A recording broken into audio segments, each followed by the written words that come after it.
ഇന്നലെ പുറത്തു വന്ന വാർത്തകളിൽ എല്ലാവരെയും ഞെട്ടിച്ച ഒന്നായിരുന്നു തിരുവനന്തപുരം വഞ്ചിയൂരിലെ ഒരു ജൂനിയർ അഭിഭാഷകയെ മുതിർന്ന സീനിയർ അഭിഭാഷകൻ മർദ്ദിച്ചതുമായി ബന്ധപ്പെട്ട കേസ്. അതിൻ്റെ ദൃശ്യങ്ങൾ തന്നെ ആളുകളെ ഞെട്ടിക്കുന്നതായിരുന്നു. ആ കേസിൽ പ്രതി ബെയ്ലിൻ ദാസിനെതിരെ ബാർ കൗൺസിലിന് പരാതി ഇപ്പോൾ നൽകിയിട്ടുണ്ട്. ഈ മർദ്ദനമേറ്റ അഭിഭാഷക 5 മാസം ഗർഭിണിയായിരിക്കെ അഭിഭാഷകൻ മുമ്പും മർദ്ദിച്ചു എന്നാണ് ജൂനിയർ അഭിഭാഷക പരാതി നൽകിയത്. അതേസമയം പ്രതിക്കായുള്ള തെരച്ചിൽ ഊർജിതമാക്കിയിട്ടുണ്ട് പോലീസ്. ഇയാളുടെ മൊബൈൽ ഫോൺ ടവർ ലൊക്കേഷൻ കേന്ദ്രീകരിച്ചാണ് അന്വേഷണം നടക്കുന്നത്. അഞ്ജു ജയപ്രകാശ് ഈ വാർത്തയുടെ കൂടുതൽ വിവരങ്ങളുമായി നമ്മോടൊപ്പം ഇപ്പോൾ ചേരുന്നുണ്ട്. അഞ്ജു, ഇയാൾ വളരെ സ്വാധീനശേഷിയൊക്കെയുള്ള ഒരാളാണെന്നാണ് പറയുന്നത്. വിവിധ രാഷ്ട്രീയ കക്ഷികളിൽ പ്രവർത്തിച്ച് പരിചയമൊക്കെ ഉള്ള ഒരാളാണ് ഈ മുതിർന്ന അഭിഭാഷകൻ, അല്ലെങ്കിൽ ഇയാളുടെ സീനിയറായ ഈ അഭിഭാഷകൻ. ഇയാളെ കണ്ടെത്താനുള്ള ശ്രമം എത്രത്തോളമാണ് പുരോഗമിക്കുന്നത്?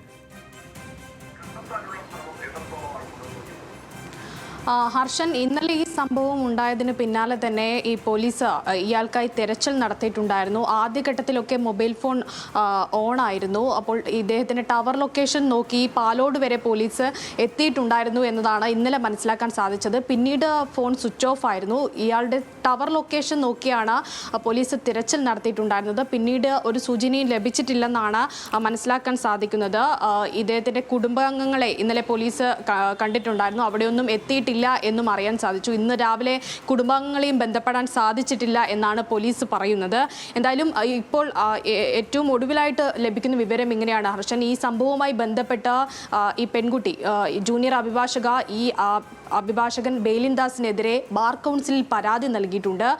പരാതിയിൽ പ്രധാനമായും സൂചിപ്പിക്കുന്നത് ഈ പെൺകുട്ടി 5 മാസം ഗർഭിണിയായിരിക്കെ ഈ പെൺകുട്ടിയെ ഇയാൾ ഉപദ്രവിച്ചിട്ടുണ്ട്. അന്ന് തല്ലിയതിന് പിന്നാലെ പെൺകുട്ടി ഈ വക്കീൽ ഓഫീസിലേക്ക് വരുന്നത് നിർത്തിയിട്ടുണ്ടായിരുന്നു. പിന്നീട് കാല് പിടിച്ച് മാപ്പ് പറഞ്ഞതിന് ശേഷമാണ് അവിടേക്ക് വീണ്ടും ജോലിക്കായി പോയത് എന്നും പെൺകുട്ടി പരാതിയിൽ ബാർ കൗൺസിലിന് കൊടുത്ത പരാതിയിൽ പറയുന്നുണ്ട്.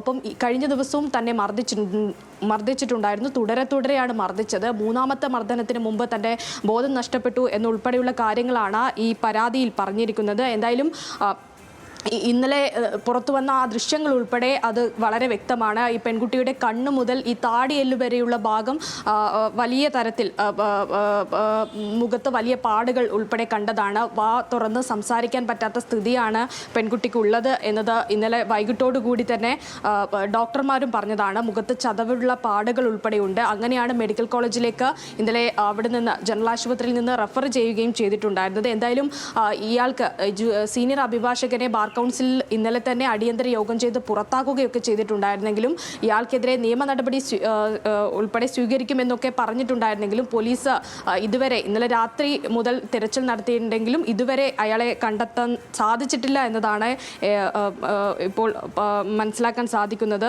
ഒപ്പം തന്നെ വഞ്ചിയൂർ പോലീസ് ഇയാൾക്കെതിരെ ഇന്നലെ തന്നെ കേസെടുത്തിട്ടുണ്ട്. സ്ത്രീത്വത്തെ അപമാനിക്കൽ. ഇയാളെ പിടികൂടാൻ ആദ്യഘട്ടത്തിൽ നടത്തിയ ശ്രമമോ അഭിഭാഷകർ തന്നെ തടയുകയായിരുന്നു എന്നും ഇയാൾ ബാർ അസോസിയേഷൻ മറ്റോ ഓഫീസിൽ ഇരിക്കുമ്പോൾ അവിടെ പിടികൂടാനെത്തിയിട്ട് തടയാൻ ശ്രമിച്ചു അവർ ആ സമയത്ത്. പക്ഷേ ഓഫീസിൽ നിന്ന് അറസ്റ്റ് ചെയ്യാൻ പാടില്ല എന്ന നിലപാട് അഭിഭാഷകർ സ്വീകരിക്കുകയും ചെയ്യുകയായിരുന്നു എന്നൊക്കെയുള്ള വാർത്തകൾ വരുന്നുണ്ട്. ഇതിൽ വസ്തുതയുണ്ടോ?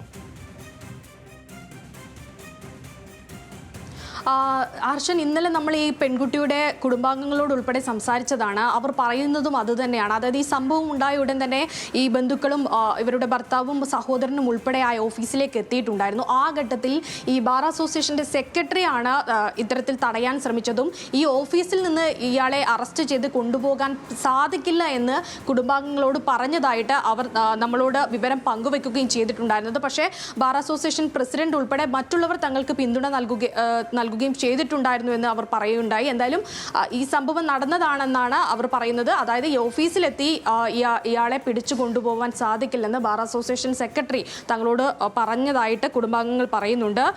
പ്രതിക്ക് ഈ സെക്രട്ടറി വന്ന ആ ഓഫീസിൽ അവരോട് സംസാരിക്കുന്ന ഇടയിലാണ് ഇയാൾക്ക് രക്ഷപ്പെടാൻ ഒരു അവസരം ഒരുക്കി കൊടുത്തത് എന്നൊക്കെ കുടുംബാംഗങ്ങൾ ആരോപിക്കുകയും ചെയ്യുന്നുണ്ട്. ഇതിനിടയിലാണ് അയാൾ ഓഫീസിൽ നിന്ന് ഇറങ്ങിപ്പോയത് എന്നുൾപ്പെടെയുള്ള കാര്യങ്ങളാണ് അവർ പ്രധാനമായും ഉന്നയിക്കുന്നത്. ഹർഷൻ. റൈറ്റ്, അഞ്ജു ജയപ്രകാശാണ് വിവരങ്ങൾ നൽകിയത്. ആദ്യഘട്ടത്തിൽ അറസ്റ്റ് ചെയ്യാനുള്ള ശ്രമം ഈ ബാർ അസോസിയേഷൻ സെക്രട്ടറിയോ മറ്റോ ഇടപെട്ട് തടഞ്ഞു എന്നുള്ളതാണ് ഉയരുന്ന ഒരു ആരോപണം. മാത്രമല്ല വലിയ സ്വാധീനശേഷിയുള്ള ഒരു അഭിഭാഷകൻ തന്നെയാണ്. നേരത്തെ CPIയിലും പിന്നീട് CPMലും ഏറ്റവും ഒടുവിൽ ഇപ്പോൾ കോൺഗ്രസിൻ്റെ സജീവ പ്രവർത്തകനും ആയുമൊക്കെ നിൽക്കുന്ന ഒരാൾ കൂടിയാണ് ഈ ബെയിലിൻ ദാസ് എന്നാണ് മനസ്സിലാക്കാൻ കഴിയുന്നത്. അയാൾ തൽക്കാലം രക്ഷപ്പെടാനോ പിന്നീട് മുൻകൂർ ജാമ്യം തേടാനോ ഒക്കെയുള്ള ശ്രമങ്ങളിൽ സജീവമാണ് എന്ന് തന്നെയാണ് മനസ്സിലാക്കേണ്ടത്. അഞ്ജു ജയപ്രകാശാണ് വിവരങ്ങൾ നൽകിയത്.